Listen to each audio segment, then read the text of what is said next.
Hello વિદ્યાર્થી મિત્રો, તો આપણે અહીંયા ચેપ્ટર 8ના નીટ સોલ્યુશનને આગળ વધારીશું. પહેલા ભાગની અંદર આપણે 36 સુધીના પ્રશ્નો છે જોઈ ગયા. ગુરુત્વાકર્ષણ ચેપ્ટરના બીજા ભાગની અંદર 37 2008ની અંદર પૂછાયેલા પ્રશ્નથી શરૂઆત કરીએ. તો સારો એવો પ્રશ્ન છે કે એક રોલર કોસ્ટરની ડિઝાઇન એવી રીતે કરવામાં આવી છે કે જેથી એની અંદર બેસનાર વ્યક્તિ જ્યારે ટોચ પર પહોંચે ત્યારે વજન રહિત અવસ્થાનો અનુભવ કરે. એટલે રોલર કોસ્ટર આ રીતે સમજો, અહીંયા એક કાર આના પર ગતિ કરતાં કરતાં જતી હોય તો ટોચ પર પહોંચે, જ્યારે ટોચ પર પહોંચે ત્યારે વજન રહિત અવસ્થાનો અનુભવ કરે. અંદર રહેલ વ્યક્તિ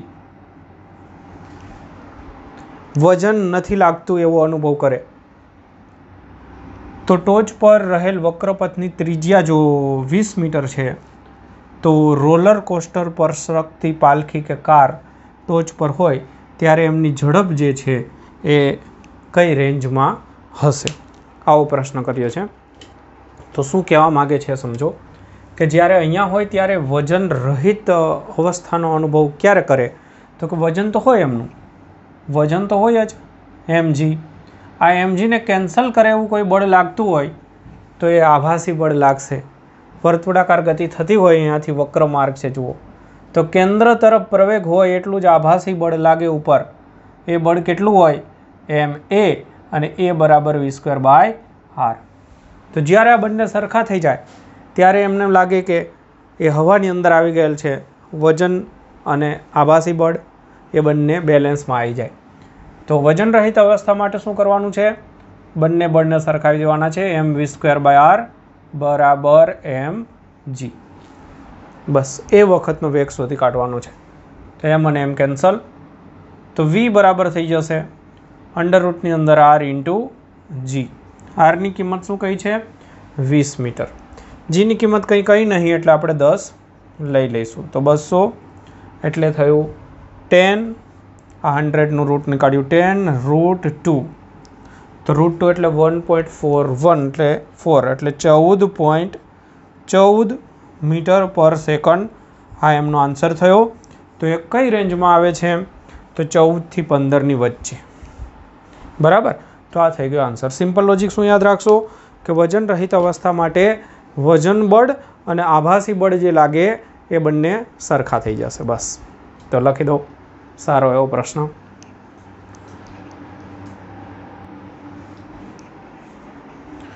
જો મિત્રો, ત્યારબાદ 38 નંબરનો ક્વેશ્ચન 2009ની અંદર પૂછાયેલો પ્રશ્ન છે. સરસ એવો પ્રશ્ન છે કે આપેલ આકૃતિની અંદર સૂર્યની આસપાસ લંબગોળાકાર પથ પર ગતિ કરતા ગ્રહની વાત કરી છે. એક ગ્રહ અહીંયા ફરી રહ્યો છે. તો SCD વિભાગનું ક્ષેત્રફળ, SCD એટલે આ SC અને D, આ ક્ષેત્રફળ આપણે A1 કહી દઈએ. તો એ SAB અને આપણે A2 કહી દઈએ કરતાં બમણું છે. જો ગ્રહને C થી D જતા લાગતો સમય T1 કહીએ તો A1 યોગ્ય આપણે રાખ્યું છે, એને અનુરૂપ T1 થઈ જશે. અને A થી B સુધી જવા માટે જે સમય લાગે એને આપણે T2 કહી દઈએ. તો T1 અને T2 વચ્ચેનો સંબંધ મેળવો. ક્ષેત્રફળ વચ્ચેનો સંબંધ આપ્યો છે. ક્ષેત્રફળ વચ્ચેનો સંબંધ શું આપ્યો છે કે A1 ક્ષેત્રફળ A2 કરતાં બમણું છે. તો માહિતીમાં આપણને આપ્યું A1 = 2A2. પહેલાં આ રિલેશન આપ્યો. હવે તમને સમય સાથે સંબંધ મેળવવા માટે કેપ્લરનો ક્ષેત્રફળનો નિયમ જે છે એ યાદ કરવો પડે. એકમ સમયમાં આંતરેલ ક્ષેત્રફળ અચળ હોય છે. એટલે નિયમ આવો છે કે dA/dt અથવા તો ΔA/ΔT બરાબર અચળ. આ નિયમ છે. તો ડેલ્ટા એ એટલે અહીંયા આંતરેલું ક્ષેત્રફળ અને ડેલ્ટા ટી એટલે એમના માટે લાગતો સમયગાળો. તો અહીંયા આપણે પહેલાં અચળ છે એટલે આપણે આવું લખી શકીએ A1 અને આને કહી દઈએ T1. તો અચળ એટલે બીજી વખતે એટલું, તો A2 અને T2. તો આ રીતનું સૂત્ર બનશે. બસ, તો હવે આપણે આમાંથી T1 T2 નો સંબંધ જોઈએ તો A1 ની જગ્યાએ 2A2 લખી દઈએ, T1 A2 T2 A2 cancel, તો T1 બરાબર શું થશે? તો T1 બરાબર થઈ જશે 2 × T2.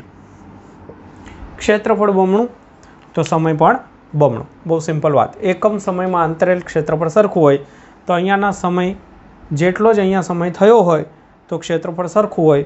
જો અહીંયા ક્ષેત્રફળ બમણું છે તો એનો અર્થ કે સમય બમણો લાગ્યો હશે. તો T1 સમય જે છે એ T2 કરતાં બમણો. બી એમનો આન્સર થશે.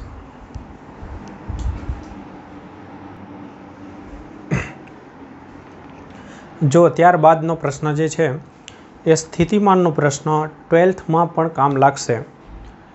એમ દળવાળો એક કણ, ત્યાં વિદ્યુતભાર માટે હશે. એમ દળવાળો એક કણ એ ત્રિજ્યાની એક ગોળાકાર કવચના કેન્દ્ર પર છે. એ ત્રિજ્યાની એક કવચ એટલે પોલો ગોળો. તો આ માની લો કે એ ત્રિજ્યાની એક કવચ છે. અહીંયા એક કણ પડેલો છે જેનું દળ m છે.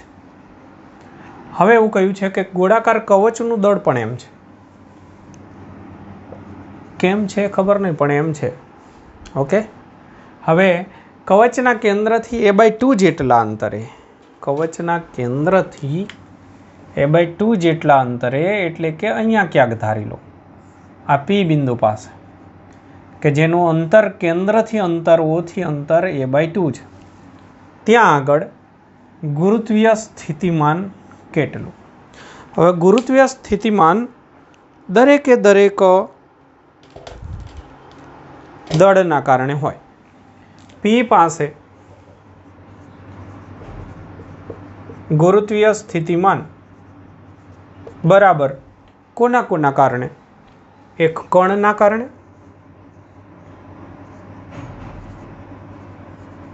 પ્લસ કવચના કારણે.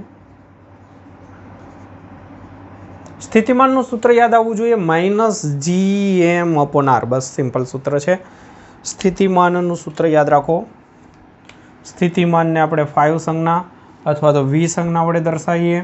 સૂત્ર છે -G, જેના કારણે આપણે શોધતા હોય એમનું દળ, અને R. બરાબર? તો આ છે સ્થિતિમાનનું સૂત્ર.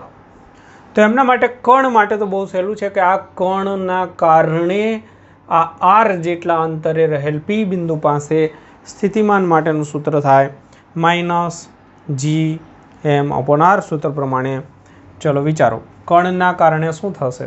તો પહેલાં તો -Gમાં તો કોઈ પ્રોબ્લેમ જ નથી. દળ કણનું નો પ્રોબ્લેમ. અંતર કણથી અંતર, તો કણથી P બિંદુનું અંતર કેટલું છે? a/2. ચલો પૂરું થઈ ગયું. હવે કવચ માટે ખાસ ધ્યાન રાખવાનું છે કે કવચના કારણે પૂછાય એટલે -Gm દળ, કવચનું દળ પણ એમ જ છે. હવે કવચના કારણે કવચની અંદર ગમે તે બિંદુ માટે પૂછાય તો કવચની સપાટી પર જેટલું જ હોય. યાદ રાખજો, કવચના કારણે કવચની સપાટી પર હોય એટલું જ બધે જ હોય. બહારના બિંદુની વાત નથી કરતો, અંદરના બિંદુની વાત કરું છું. તો અંદરના બિંદુ માટે તમારે સપાટી પર હોય એટલું, સપાટી પર પૂછું તો થાય -Gm/ સપાટી સુધીનું અંતર. તો અહીંયા ભૂલથી a/2 નહીં લખવાનું, અહીંયા a લખવાનું, કેમ કે વ્યાખ્યા છે અનંત અંતરેથી પદાર્થને લાવવા માટે કરવું પડતું કાર્ય. તો કાર્ય અહીંયા સુધી જ કરવું પડે અને ત્યાં સુધીનું સ્થિતિમાન હોય, પછી અંદર કોઈ કાર્ય ન કરવું પડે એટલે સ્થિતિમાનમાં કોઈ ફેરફાર થતો હોતો નથી. અંદર બધે જ સ્થિતિમાન અચળ હોય અને સપાટી પર હોય એટલું જ હોય. તો આ બહુ અગત્યની બાબત મેં તમને કહી છે, જે 12મા ધોરણના લેવલની જ છે અને 12મા ધોરણમાં પણ આવે છે. તો બસ આ એક ખાસ ધ્યાન રાખવાનું, કવચના કારણે કવચની અંદર કેટલું હોય તો સપાટી પર હોય એટલું જ. બસ પછી તો સાદરૂપ આપી દેવાનું છે. તો આમાંથી હું કોમન કાઢી લઉં, -Gm/a. તો આમાંથી હું એટલું નીકાળી દઉં તો અહીંયા રહેશે 2, પછી અહીંયા માઇનસનું પ્લસ થઈ જશે, અહીંયા 1 રહેશે, તો 3Gm/a. તો આ એમનો આન્સર થઈ જશે. રેડી? ચલો લખી લેજો IMP.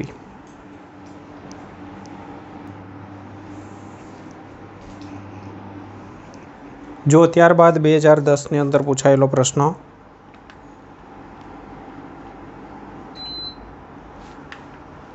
શું છે માહિતી? પૃથ્વીના 2 કૃત્રિમ ઉપગ્રહ એ અને બી પૃથ્વીની આસપાસ 2 ઉપગ્રહ પરિભ્રમણ કરે છે. એકની ત્રિજ્યા જે છે એ 4r છે, બીજાની કક્ષાની ત્રિજ્યા છે r છે. મતલબ કે એક અહીંયા એક અલગ જગ્યાએ પરિભ્રમણ કરે છે. તો ઝડપ, એની ઝડપ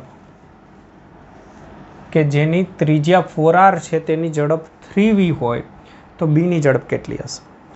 તો આમના માટેનું એક સિમ્પલ સૂત્ર છે, સીધું જ આ યાદ રાખી લેજો. v બરાબર અંડર રૂટની અંદર g_me/r. કઈ રીતે મળે? કેન્દ્રગામી બળ બરાબર ગુરુત્વાકર્ષણ બળ. ફટાફટ કહી દઉં છું, કેન્દ્રગામી બળ mv²/r બરાબર ગુરુત્વાકર્ષણ બળ g_me/m/r². એમાંથી r કેન્સલ થઈ જાય, m પણ કેન્સલ થઈ જાય, તો v² બરાબર g_me/r. તો v બરાબર થઈ જશે g_me/r. તો એ ગ્રહ માટે વિચારો, 2 સૂત્ર બનાવી દો. એ ગ્રહ માટે બનાવો તો એમાં જુઓ g અને me કોઈ ચેન્જ થવાનું નથી. ઘણી વખત અહીંયા દળ આપીને પણ કન્ફ્યુઝ કરે. વેગ માટે દળનો કોઈ આધાર નથી, યાદ રાખજો. આમાં દળ કેન્સલ થઈ ગયું. જો ઉપગ્રહનું દળ આવતું નથી. ત્રિજ્યા આપણે લઈએ પહેલા માટે 4r, પછી બી માટે વિચારીએ તો એની અંદર ત્રિજ્યા છે r, બરાબર. હવે આપણે શું કરીએ? ગુણોત્તર લઈ લઈએ. તો ગુણોત્તર લઈ લઈએ va. હવે vaની આપણને ઝડપ 3v આપી દીધી છે ઓલરેડી, તો એ ઝડપ આગળ જતાં મૂકી દઈશું. બીની ઝડપ પૂછી છે. ગુણોત્તર લેશો તો શું થશે? જો આ કેન્સલ થઈ જશે બધું. અહીંયા શું રહેશે? 1/4 એટલે કે 1/2. અહીંયા કંઈ નહીં રહે, તો 1/2 જવાબ રહેશે રૂટમાંથી બહાર નીકળતા. તો આમના પરથી તમે જોઈ શકો કે vaની જગ્યાએ હું લખું 3v/vb બરાબર 1/2. તો vb બરાબર થશે 6v. આ એમનો આન્સર થઈ જશે. ચાલો જોઈ લો.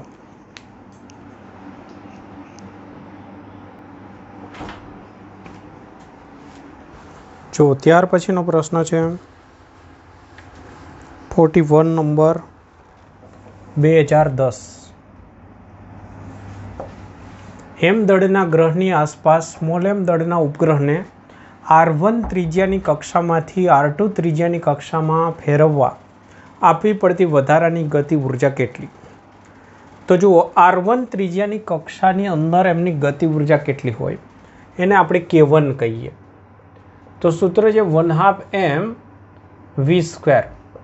તો 1/2 mv, v એટલે એમનો વેગ, અને વેગનું સૂત્ર હમણાં જ આપણે ચર્ચા કરી, અંડરરૂટની અંદર gm/r. તો વર્ગ છે તો લઈએ g, m એટલે ગ્રહનું દળ અને r એટલે ત્રિજ્યા. તો આ થઈ ગઈ એમની ગતિ ઉર્જા r1 ત્રિજ્યાની કક્ષામાં. r2 ત્રિજ્યાની કક્ષામાં જઈએ તો ગતિ ઉર્જા આ જ સૂત્ર પ્રમાણે 1/2 mv²ની જગ્યાએ gm/r2 થશે. આ રીતે. હવે એક વસ્તુ અહીંયા ધ્યાનમાં રાખવા જેવી એ છે કે તમે ઉપરની કક્ષામાં જાઓ એટલે ત્રિજ્યા વધે. ત્રિજ્યા વધે તો ગતિ ઉર્જા ઘટે હકીકતમાં. તો ગતિ ઉર્જા વધારાની જે આપવી પડે ને, ખરેખર લઈ લેવી પડે. તો આપણે છતાં પણ અંતિમ માઇનસ પ્રારંભિક કરીએ તો k2 - k1 થાય, ડેલ્ટા k. તો આમાંથી આપણે બાદ કરીએ તો 1/2 mgm બંનેમાંથી કોમન નીકળે તો 1/r2 - 1/r1. આ શું થયું હકીકતમાં? આ જે થઈ એ ગતિ ઉર્જામાં ફેરફાર થયો. તમે એક કક્ષામાંથી બીજી કક્ષામાં જાઓ ત્યારે અહીંયા ગતિ ઉર્જા k1 અને અહીંયા k2, પણ k2 તો ઓછી હશે. તો k2 - k1 કરશો એટલે અહીંયાનો જે જવાબ છે માઇનસમાં મળશે. તો માઇનસમાં મળશે એનો અર્થ એવો થાય કે વધારે આપણે આપવી ના પડે, લઈ લેવી પડે. એટલે આપવી પડતી એ માઇનસ ગણાય. તો અહીંયા તમારે ધન જવાબ માટે થઈને જે ઓપ્શન આપ્યા છે એ પ્રમાણે તમે જોઈ શકશો કે 1/2 gmm અને અહીંયા તમે આમાંથી આ વધારેમાંથી ઓછી બાદ કરી દો તો 1/r1 માઇનસ 1/r2 એ ગોઠવણી થશે. તો ડી એમનો ઓપ્શન જે છે એ સેટ થશે. 41 નંબર ડી ઓપ્શન. ઓકે, તો ફરીથી એકવાર સમજી લેજો કે અહીંયા હકીકતમાં આ ઉર્જા જે છે એ ઓછી હોય, ત્રિજ્યા વધારે હોય R2 તો ત્યાં વેગ ઓછો થઈ જાય. જેમ જેમ દૂરની કક્ષામાં પરિભ્રમણ થાય ત્યાં વેગ ઓછો થઈ જાય, અને વેગ ઓછો થાય એટલે ગતિ ઉર્જા ઓછી હોય. તો આમના કરતાં અહીંયા ઓછી ઉર્જા હોય એટલે આપણે વધારેમાંથી ઓછી બાદ કરીએ એટલો તફાવત પડે. તો આપણે તફાવત વધારાની ઉર્જા આપણે ખાલી સમજીશું. માઇનસ જવાબનો અર્થ થાય કે આપવી ના પડે, ખરેખર એ ઘટાડવી પડે. ઓકે, ઘટી જાય એટલી. તો અહીંયા ઓપ્શન જે છે એ પ્રમાણે આપણે R1 માઇનસ R2ની ગોઠવણી કરીશું ધન જવાબ માટે. આનો જવાબ ઋણ આવશે.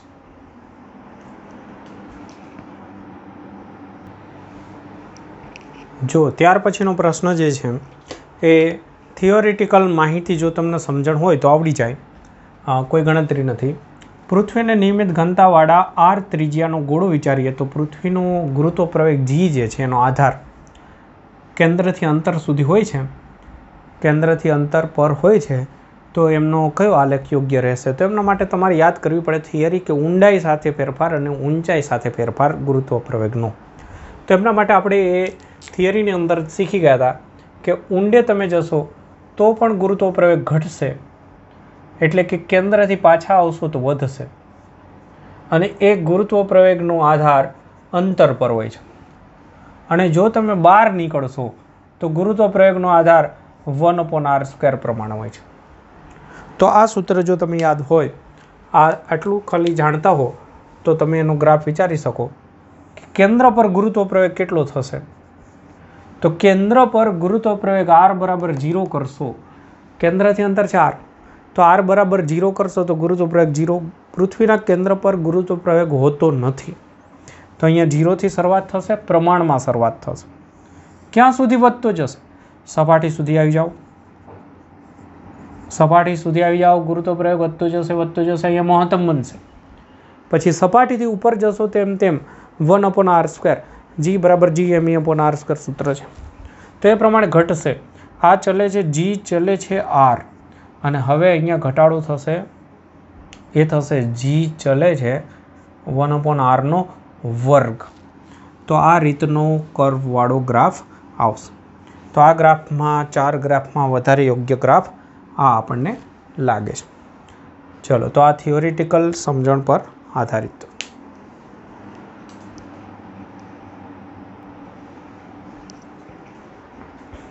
ત્યારબાદનો પ્રશ્ન જુઓ, કેપ્લરના નિયમ પર આધારિત છે.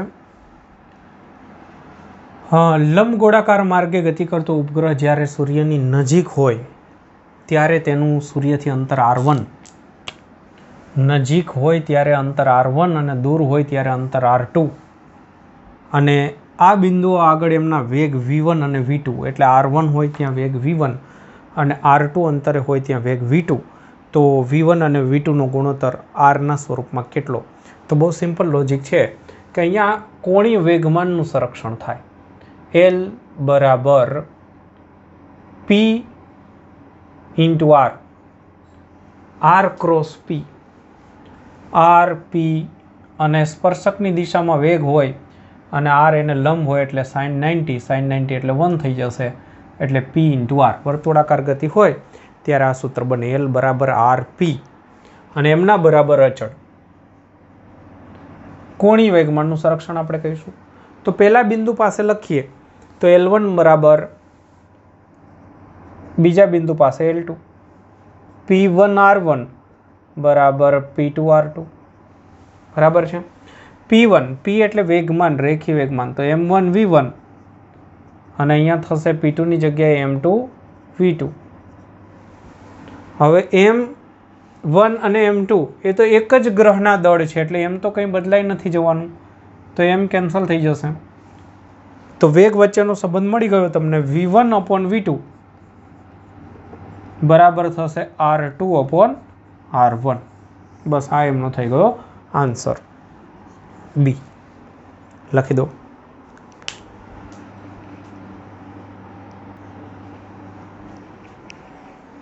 જો પ્રશ્ન છે 45 2011નું, રકમ જોતાં બહુ લાંબી લાગે છે પણ સીધું જ સૂત્ર છે આનું. પૃથ્વીની સપાટી પરથી વી વેગથી ઉપર તરફ, વીની જગ્યાએ યુ છે, યુ વેગથી ઉપર તરફ એમ દળના કણને ફેંકવામાં આવે છે. પૃથ્વીનું દળ અને ત્રિજ્યા અનુક્રમે કેપિટલ એમ અને સ્મોલ કેપિટલ આર છે. જી એ અચળાંક, સ્મોલ જી એ ગુરુત્વપ્રવેગ છે. તો આ કણ પૃથ્વી પર પાછો ન આવે તે માટેની લઘુત્તમ યુની કિંમત કેટલી, એટલે કે નિષ્ક્રમણ ઝડપ પૂછે છે. નિષ્ક્રમણ ઝડપ એટલે લઘુત્તમ ઝડપ કે જે ઝડપથી ફેંકવામાં આવે તો પાછો આવશે નહીં. તેનું તો સૂત્ર જ છે નિષ્ક્રમણ ઝડપ. અત્યારે આપણે યુ નામ આપી દઈએ તો અંડર રૂટની અંદર 2 સ્થિર પદાર્થ માટે છે 2g/RE. તો અહીંયા આપણી સંજ્ઞા પદ્ધતિ પ્રમાણે 2g/ની જગ્યાએ આપણે એમ લખીશું, REની જગ્યાએ આર લખીએ. તો પહેલાં ચેક કરીએ કે આવો ઓપ્શન છે કે નહીં. તો જો અહીંયા આ ઓપ્શન છે જ. જો આ ઓપ્શન ન હોત તો આપણે એને સ્મોલ જીમાં કન્વર્ટ કરત, અને સ્મોલ જીમાં કન્વર્ટ કરીએ તો આ રીતે થશે gm/r² × r. તો આટલું જે છે એની જગ્યાએ સ્મોલ જી લખીએ તો થાય 2g અને r. તો આ પણ એક બને, પણ એવો પણ ઓપ્શન નથી. એટલે કદાચ આ ન હોય ને આ સ્વરૂપે સ્મોલ જીના સ્વરૂપે હોય તો આ સેટ થશે. તો ડાયરેક્ટ સૂત્ર છે.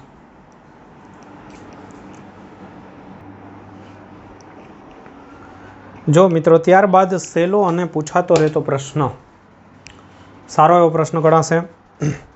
2012,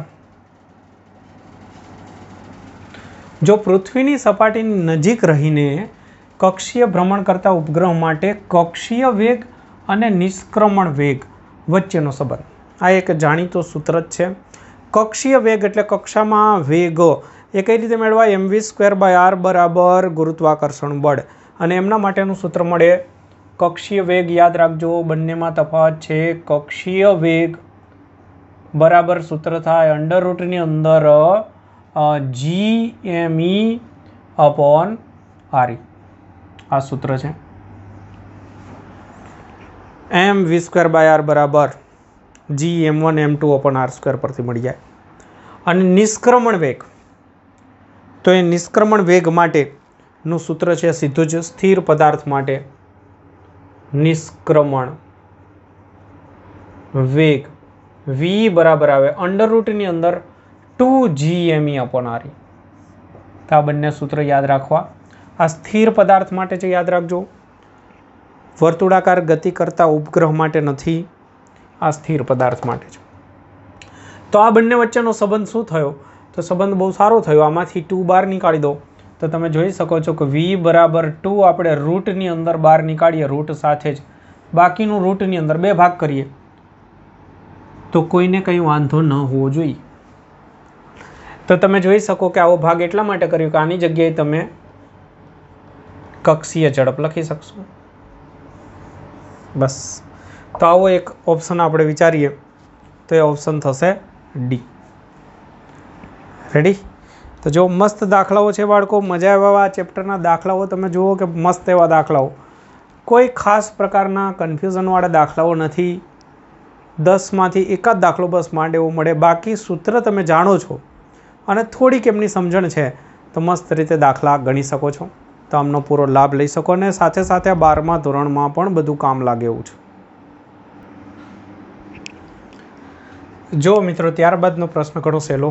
ગુરુત્વપ્રવેગ જ મેળવવાનો છે પણ બીજો કોઈ ગ્રહ છે. MP દળ અને DP વ્યાસ, ત્રિજ્યાની જગ્યાએ શું આપી દીધું? વ્યાસ આપી દીધું. ધરાવતા ગોળાકાર ગ્રહ પર એમ દળવાળો કણ મુક્ત રીતે ગ્રહની સપાટી પર પડે છે ત્યારે અનુભવાતો ગુરુત્વપ્રવેગ કેટલો? સિમ્પલ છે. ગુરુત્વપ્રવેગ ગુરુત્વાકર્ષણ બળના કારણે ઉદ્ભવતો પ્રવેગ છે. તો ગુરુત્વાકર્ષણ બળ લખી દો. ગુરુત્વાકર્ષણ બળનું સૂત્ર gm1m2. આ ગ્રહનું દળ, આ પદાર્થનું દળ, અને ભાગાકારમાં સપાટી પર આવે ત્યારે એમની જે ત્રિજ્યા હોય એમનો વર્ગ થઈ જશે. રેડી? તો ગ્રહની ત્રિજ્યાને વ્યાસમાં આપણે કન્વર્ટ કરીએ તો ત્રિજ્યા એટલે વ્યાસના છેદમાં 2 કરી દઈશું. અને ગુરુત્વ પ્રયોગની વાત કરીએ તો બળ ભાગાકારમાં પદાર્થનું દળ યાદ રાખજો. જે પદાર્થ ગતિ કરતો હોય, ગ્રહનું ના આવે, ગ્રહનું દળ બચે અને બાકી નીકળી જાય. તો અહીંયા રહેશે જી એમપી અને આરપી જે છે એની જગ્યાએ dp/2. તો ફાઇનલી 2નો વર્ગ ઉપર જશે, 4gmp અને dpનો સ્ક્વેર. બસ, તો આ થઈ ગયો આન્સર. પૂરું થઈ ગયું. એ આપણો આન્સર થઈ જશે. છે સિમ્પલ. આ પ્રકારના પ્રશ્નો તો હવે તમને મસ્ત રીતે આવડે જ.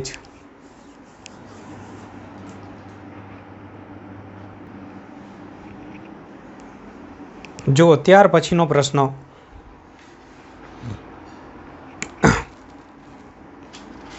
છે 2012માં પૂછાયેલો. તો 2012ના પ્રશ્નની અંદર માહિતી શું છે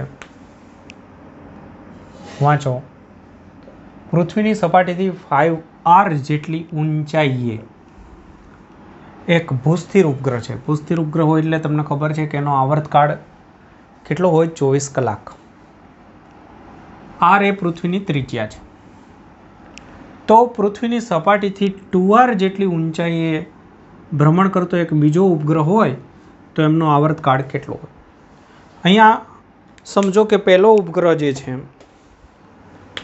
એમના માટે વિચારીએ તો એમનો આવર્તકાળ 24 કલાક છે અને એમનું અંતર પૃથ્વીના કેન્દ્રથી અંતર કહીએ તો પૃથ્વીની ત્રિજ્યા પ્લસ h બરાબર થાય r પ્લસ 5r એમની ઊંચાઈ છે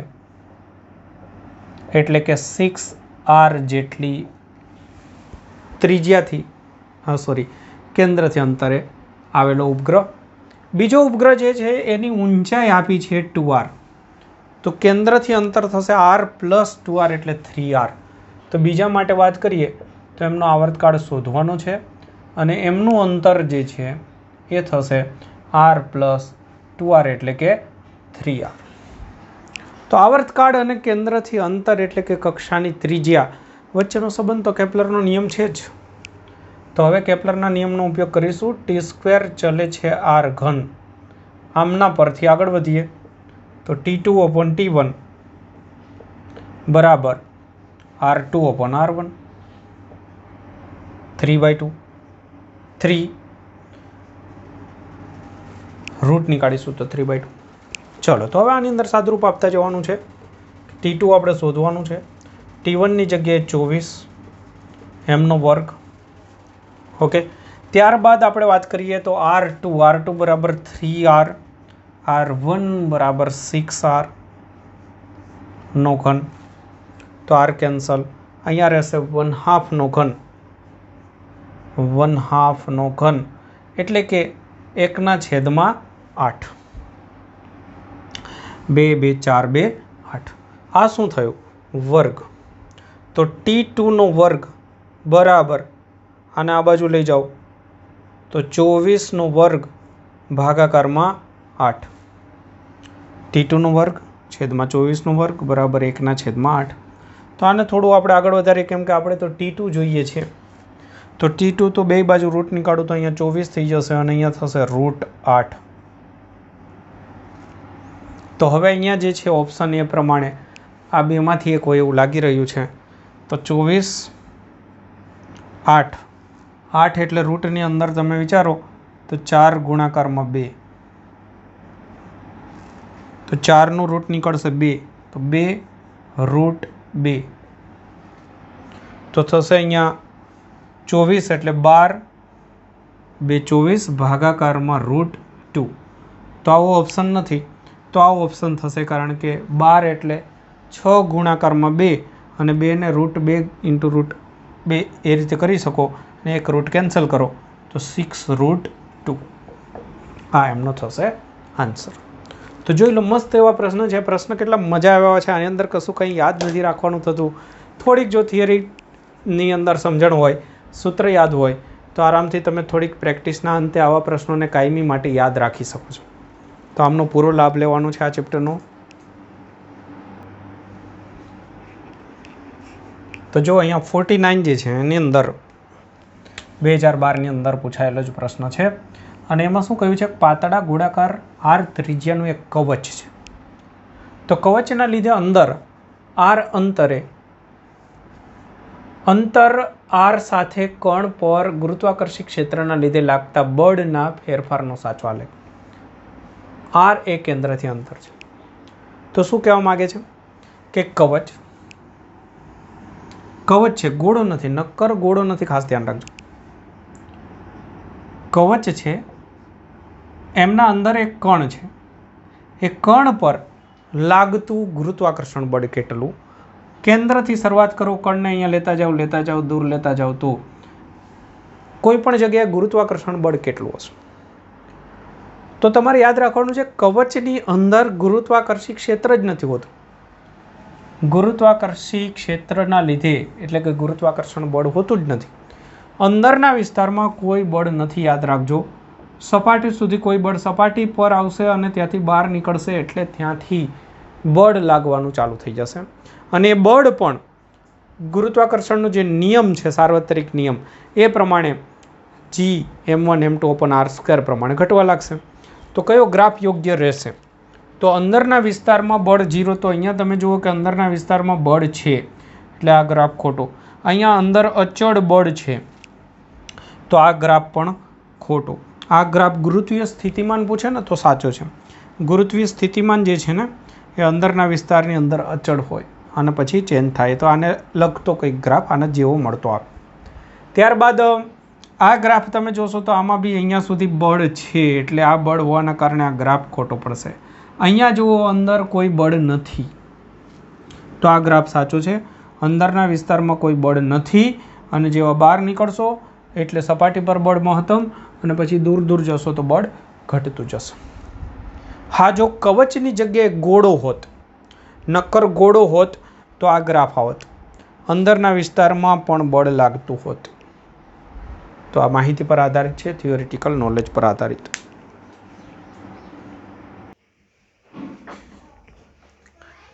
જો અહીંયા એક પ્રશ્ન છે, એમાં મેથ્સનો ઉપયોગ છે, એક શ્રેણીનો ઉપયોગ છે. બહુ આપણે એટલું બધું આવતું નથી તો થોડું યાદ રાખવું પડશે.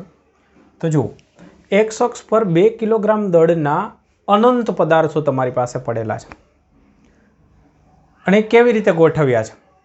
એવી રીતે મૂકેલા છે કે જેથી તેમના ઉદ્ગમથી અંતર અનુક્રમે 1 મીટર પર છે, 2 મીટર પર, 4 મીટર પર, 8 મીટર પર વગેરે જેટલા અંતરે છે. તો તમે આ રીતે વિચારી શકો કે ઉગમ બિંદુ એટલે x બરાબર 0 લઈ લો, તો પછી 1 મીટરે, પછી પાછો ક્યાં આવશે 2 મીટરે, પછી ક્યાં આવશે 4 મીટરે. આ રીતે ગોઠવેલા છે. તો પરિણામી ગુરુત્વીય સ્થિતિમાન કેટલું? પરિણામી ગુરુત્વીય સ્થિતિમાન જોઈતું હોય તો પહેલાના કારણે, બીજાના કારણે, ત્રીજાના કારણે, ચોથાના કારણે આ રીતે અનંત સુધી જશે. તો એમના માટે હવે દરેકના સૂત્ર લખવાના થશે. તો જો સ્થિતિમાન V બરાબર થશે, આપણી પાસે સૂત્ર છે -Gm/r. આ સૂત્રનો ઉપયોગ કરીશું. તો બરાબર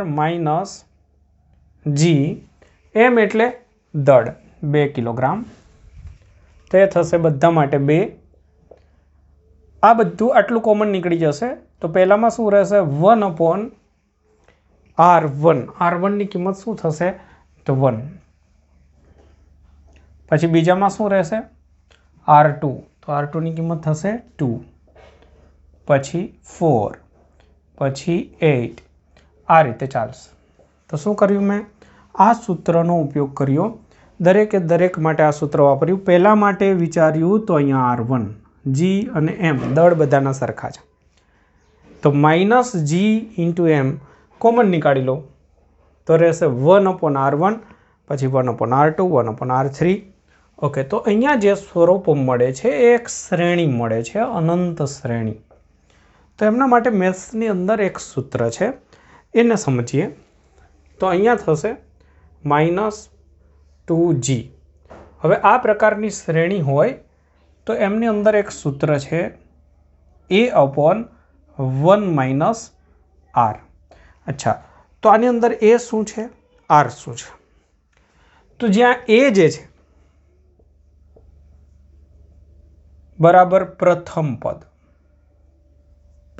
પદ એટલે કે 1/1 એટલે 1. ત્યારબાદ આર શું છે? આર એટલે બે ક્રમિક પદનો ગુણોત્તર. બે ક્રમિક પદનો ગુણોત્તર એટલે કે આના ભાગાકારમાં તો 1/2 ભાગાકારમાં 1 એટલે 1/2 જ રહેશે. સમજો આમના ભાગાકારમાં 1/4 ના ભાગાકારમાં આપણે કરીએ 1/2 તો ઉપર ગુણાઈ જાય 2/1 તો પણ રહેશે 1/2. તો આ રીતે થવું જોઈએ તો આ શ્રેણી જે છે એમની અંદર આવો જવાબ મળે. તો દરેક બે ક્રમિક પદનો ગુણોત્તર જે છે એ સરખો રહેવો જોઈએ. તો એ ગુણોત્તર રહે છે 1/2. તો બસ હવે આની અંદર આ કિંમત મૂકી દઈએ તો -2g એની જગ્યાએ પ્રથમ પદ પછી 1 માઇનસ આરની જગ્યાએ બે ક્રમિકનો ગુણોત્તર તો 1/2. ઓકે, તો -2g અને અહીંયા રહેશે 1 - 1/2 એટલે 1/2. 1/1/2 નું 2 ઉપર આવી જશે તો થશે -4g. તો બી આપણો આન્સર થઈ જશે. તો આટલું તમારે યાદ રાખવાનું છે. આ એક શ્રેણી યાદ રાખવાની છે. શ્રેણી માટે આ પ્રથમ પદ છે અને ગુણોત્તર સરખો જ રહેવો જોઈએ. બીજા પદથી પહેલા પદનો ગુણોત્તર, ત્રીજાથી બીજા, ચોથાથી ત્રીજા, આ રીતે ગુણોત્તર સરખો રહેવો જોઈએ અને અનંત સુધી જતું હોવું જોઈએ.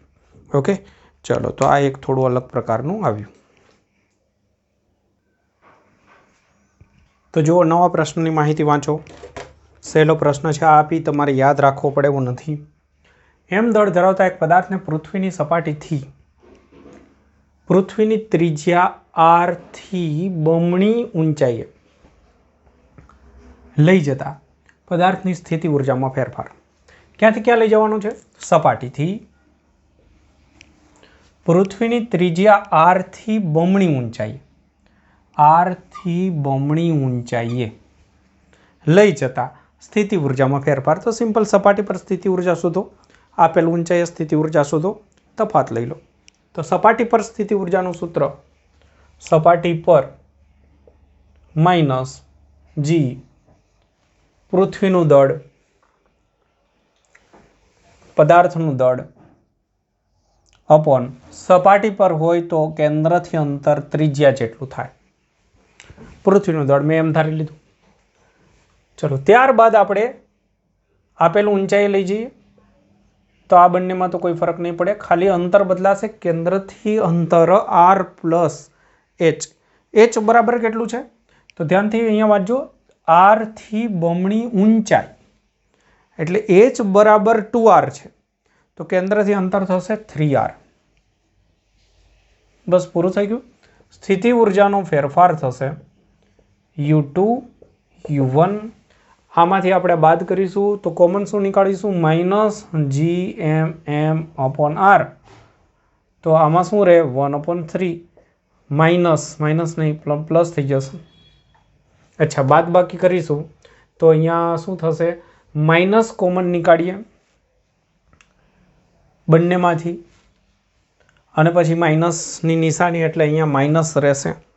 તો થોડું સરળતા રહે, કન્ફ્યુઝન તમને ના થાય એટલા માટે લખું છું, બાકી ખ્યાલ આવી જાય તો કોઈ વાંધો નથી. તો હું u2ની જગ્યાએ આટલું લખું છું -gmm/3r. પછી માઇનસ કરીને u1 લખું એટલે માઇનસ શું થઈ જાય? પ્લસ. તો થાય gmm/r. હવે આમાંથી કોમન કાઢવાની વાત કરું છું તો કોમન જો માઇનસ નિશાની નીકાળવું અને કદાચ ન નીકાળીએ, આપણે પ્લસ જ છે તો પ્લસ વાળું રાખીએ, તો આ કોમન નીકાળીએ તો અહીંયા રહેશે 1 અને અહીંયા રહેશે જે પછી લખું છું 1/3. તો સરળ થઈ ગયું. તો હવે આપણી પાસે જે બચશે એ શું રહેશે? 3 - 1 એટલે કે 2/3. તો 2/3 વાળો એક જ ઓપ્શન છે એટલે આ જ હશે જવાબ. પણ છતાંય ગોઠવણી વિચારીએ, સ્મોલ જીમાં કન્વર્ટ કરીએ તો સ્મોલ જીમાં કન્વર્ટ કરવા માટે થઈ અને હું અહીંયા જુઓ શું કરું છું, આ જે છે એના ગુણાકારમાં આર સ્ક્વેર કરું છું. આર કરું છું એટલે આર સ્ક્વેર થઈ જશે, એમ અલગ અને અહીંયા ગુણાકારમાં આર. આર અંશમાં ગુણ્યું, આર છેદમાં ગુણ્યું. આની જગ્યાએ હું સ્મોલ જી લખીશ. તો ચલો આ આન્સર થઈ ગયો કે નહીં ચેક કરો. તો 2/3 પછી સ્મોલ એમ પછી જી, આ જે રાઉન્ડ છે એની જગ્યાએ થઈ જશે ગુરુત્વ પ્રવેગ સપાટી પરનો અને ગુણાકારમાં આર. તો બહુ સિમ્પલ છે, કોઈ અઘરું લોજિક નથી. લખી દો. મજા આવ્યું છે?